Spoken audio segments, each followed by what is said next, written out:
আসসালামু আলাইকুম রহমতুল্লাহ। প্রিয় শিক্ষার্থী বন্ধুরা, আশা করছি সকলেই ভালো আছেন।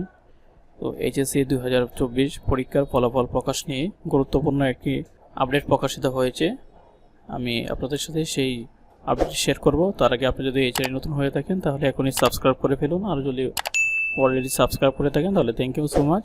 চলুন তাহলে শুরু করা যাক। তো আপনাদের ফলাফল, এইচএসসি ফল অটো পাশে নয়, ফেল করলে ফেল হয়ে আসবে, অর্থাৎ আপনাদের ফলাফল কিন্তু অটো পাশে হবে না। তারপরে বিস্তারিত দেখতে পাচ্ছেন, চলতি বছরের এইচএসসি ও সমান পরীক্ষার ফলাফল অটো পাশের ভিত্তিতে প্রকাশ করা হবে না।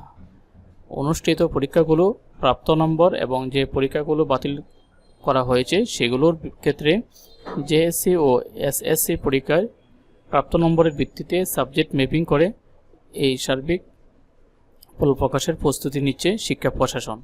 তাই অনুষ্ঠিত পরীক্ষায় কোনো শিক্ষার্থী ফেল করলে ওই শিক্ষার্থীকে সার্বিক ফলাফলে ফেলই করবেন বলে জানিয়েছেন শিক্ষা প্রশাসনের কর্মকর্তারা। যদিও এইচএসসি ও সমান পরীক্ষার ফলাফল প্রকাশের প্রস্তাবনা এখনও প্রস্তুত হয়নি। সোমবার 26 আগস্ট ওই প্রস্তাবনা প্রস্তুতির দায়িত্বে থাকা কর্মকর্তারা এইসব তথ্য নিশ্চিত করেছেন। চলতি বছরের এইচএসসি ও সমানের বেশ কিছু বিষয়ের পরীক্ষা অনুষ্ঠিত হওয়ার পর ছাত্র জনতার আন্দোলনের জেরে স্থগিত হওয়া পরীক্ষাগুলো গত 20 আগস্ট বাতিল ঘোষণা করেছে শিক্ষা মন্ত্রণালয়।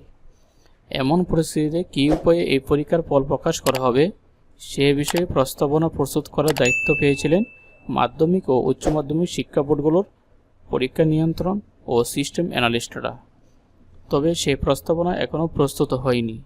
যদিও শিক্ষার্থীদের আন্দোলনের মুখে বাতিল হওয়া এইচএসসি ও সমমানের পরীক্ষাগুলোর ফলাফল 40 দিনের মধ্যে প্রস্তুত করে প্রকাশের প্রাথমিক রূপরেখা ঠিক করা হয়েছিল। জানতে চাইলে আন্তঃশিক্ষা বোর্ডের পরীক্ষা নিয়ন্ত্রক উপকমিটির আহ্বায়ক ও ঢাকা বোর্ডের পরীক্ষা নিয়ন্ত্রক অধ্যাপক আবুল বাশার তিনি বলেন, প্রস্তাবনা এখনও প্রস্তুত না হলেও এই পরীক্ষার ফল অটো পাসের ভিত্তিতে হবে না, অর্থাৎ আপনাদের ফলাফল অটো পাসে হবে না।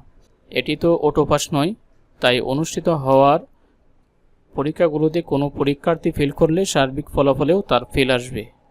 আর যে বিষয় বা পত্রগুলোর পরীক্ষা বাতিল করা হচ্ছে সেগুলো সাবজেক্ট ম্যাপিংয়ের মাধ্যমে ফল প্রকাশের চিন্তাভাবনা চলছে।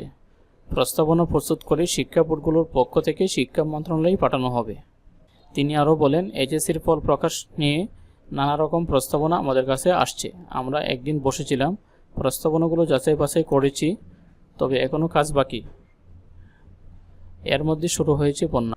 আপাতত আমরা বন্যায় ক্ষতিগ্রস্ত প্রতিষ্ঠানগুলোর তথ্য সংগ্রহ করছি। সার্বিক বিষয় পর্যালোচনা করে এই প্রস্তাব চূড়ান্ত করা হবে। আন্তঃশিক্ষা বোর্ড সমন্বয় কমিটির সভাপতি ও ঢাকা বোর্ডের চেয়ারম্যান অধ্যাপক তপন কুমার সরকার বলেন, পরীক্ষা নিয়ন্ত্রক মহোদয়ের যে প্রস্তাবনা প্রস্তুত করার দায়িত্ব দেওয়া হয়েছিল সেটি এখনও হাতে এসে পৌঁছায়নি। তাই ফলাফল কীভাবে নির্ধারণ করা যাবে সেই বিষয়ে এখনই মন্তব্য করা যাচ্ছে না।